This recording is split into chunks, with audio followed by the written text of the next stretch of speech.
आपने रामकृष्ण परमहंस के बारे में सुना है? उनके जीवन काल में ही लोग उन्हें भगवान की तरह पूछते थे। वे लोगों से बात कर रहे होते और वे कहते, जरा ठहरो। वे अंदर जाते और अपनी पत्नी से पूछते, आज खाने में क्या है?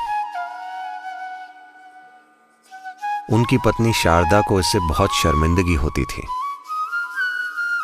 उन्होंने कहा, रोने का कोई मतलब नहीं है, समय आ गया है, क्योंकि वे बुरे डिजाइनर के ग्राहक नहीं बनना चाहते।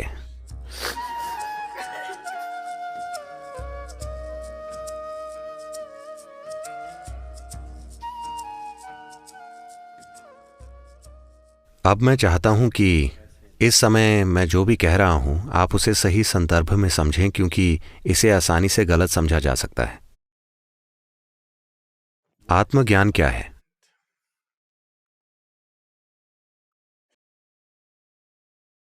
हम बार बार ये कह रहे हैं, असतोमा सद्गमय, असतोमा सद्गमय। इसका मतलब ये है कि हम खुद को जगाने की कोशिश कर रहे हैं कि मैं असत्य से सत्य की ओर जाना चाहता हूं। इसे समझने के बहुत सारे तरीके हैं। इसे बहुत ही सरल तरीके से रखें तो आपके बारे में बुनियादी झूठ ये है, सिर्फ इसलिए कि हर कोई आपकी तरह है, इससे ये चीज सही नहीं हो जाती। मैं जानता हूं कि हम एक लोकतांत्रिक देश हैं, बहुमत राज करता है, जो भी बहुमत कहता है वो सच बन जाता है, पर अस्तित्व में ऐसे काम नहीं चलता। जो है वो है, जो नहीं है वो नहीं है, बस यही।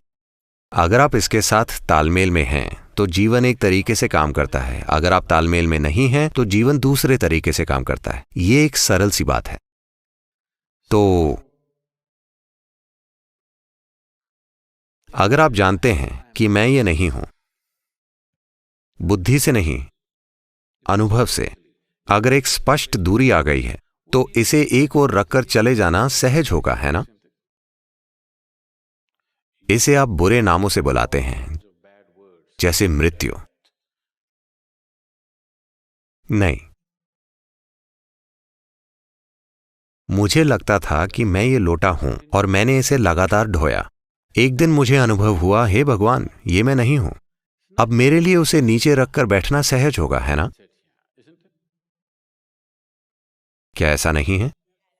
तो उन्होंने बस यही किया। आप इसे बढ़ा चढ़ा रहे हैं। आत्मज्ञानी अपने शरीर को छोड़कर चले जाते हैं। जब उन्हें बोध होता है कि वो ये नहीं है तो वो इसे एक ओर रख देते हैं। अगर उन्हें थोड़ा सा और काम होता तो वो इसे उठा सकते थे। उन्हें कोई काम नहीं था, वो इसे रखकर चले गए। ये जीने का समझदार तरीका है या नहीं? अगर आपको इस लोटे से काम है तो आप इसे हर कहीं ढोएंगे। कोई काम नहीं है तो आप इसे यहीं छोड़ देंगे। इसलिए जब आत्मज्ञान होता है तो 90% ऐसा होता है कि आत्मज्ञान और शरीर छोड़ना एक ही समय पर होता है। जब तक आप शरीर की यंत्र प्रक्रिया को नहीं समझते, आप शरीर को बनाए नहीं रख सकते। जो लोग भक्ति के मार्ग पर होते हैं, आमतौर पर आप देखेंगे कि उनमें से ज्यादातर जल्दी मर जाएंगे। ये मृत्यु नहीं है। जिस पल उन्हें ज्ञान हुआ, वे शरीर को एक ओर रखकर चले गए। आप पूरा इतिहास देखिए, कितने ही योगियों और आत्मज्ञानियों ने 28 से 36 साल की उम्र में शरीर छोड़ दिया। वे उसी उम्र में चले जाते हैं। क्या आपने इस पर ध्यान दिया है? India is replete with such people. Bharat में ऐसे लोगों की भरमार रही है। उनके जाने का यही समय है। आपने रामकृष्ण परमहंस के बारे में सुना है? आपने विवेकानंद के बारे में सुना है? वे पहले योगी थे जो 1893 में यूनाइटेड स्टेट्स आए थे। वे पहले योगी थे। उनके गुरु रामकृष्ण परमहंस थे। वे एक भक्त थे। उनकी एक देवी मां है और वे समर्पित हैं और वे एकदम अलग ही तरह के हैं। उनके जीवन काल में ही लोग उन्हें भगवान की तरह पूजते थे। उन्हें सूली पर नहीं चढ़ाया गया, उनकी पूजा की गई क्योंकि उनकी उपस्थिति बहुत ही अद्भुत थी। पर वे खाने को लेकर पागल थे। वे लोगों से बात कर रहे होते और वे कहते, जरा ठहरो। वे अंदर जाते और अपनी पत्नी से पूछते, आज खाने में क्या है? उनकी पत्नी शारदा को इससे बहुत शर्मिंदगी होती। वे कहती, आपकी दिक्कत क्या है? यहां तक कि मैं भी खाने को लेकर परेशान नहीं हूं, फिर आपको क्या समस्या है? हम आपको भगवान मानते हैं, खाने को लेकर यह कैसा पागलपन है? उन्होंने कहा, यह ठीक है, पर खाने में क्या है? एक दिन उनकी पत्नी को बहुत शर्मिंदगी हुई और वे बोली, मैं आपसे बहुत शर्मिंदा हूं, आप खाने को लेकर इतने पागल क्यों हैं? वे बोले, आपको पता है देश के उस हिस्से में भोजन हमेशा नहीं, भारत में हम ऐसी प्लेट में नहीं खाते, हम ऐसी प्लेट में खाते हैं।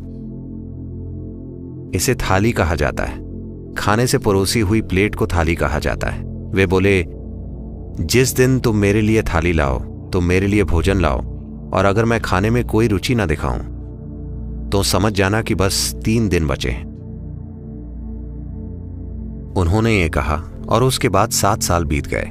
7 साल बाद एक दिन उनकी हमेशा से ही एक झूले पर बैठकर खाने की आदत रही थी, इसलिए वे इस झूले पर ही बैठकर खाते थे। वे थाली लाएं और उन्होंने मुंह फेर लिया। वे रोने लगी। अचानक उन्हें एहसास हुआ केवल 3 दिन बचे हैं। उन्होंने कहा, रोने का कोई मतलब नहीं है, समय आ गया है। 3 दिन बाद वे चले गए। तो वे सचेतन रूप से भोजन की इच्छा पैदा कर रहे थे शरीर में बने रहने के लिए। अगर वे भोजन की इच्छा नहीं करते तो वे चले जाते। तो वे हर रोज खुद को बताते, खाना खाना खाना खाना। ये उनका स्वभाव नहीं है, पर वे शरीर को चलाते रहने के लिए हर समय ये इच्छा पैदा कर रहे थे।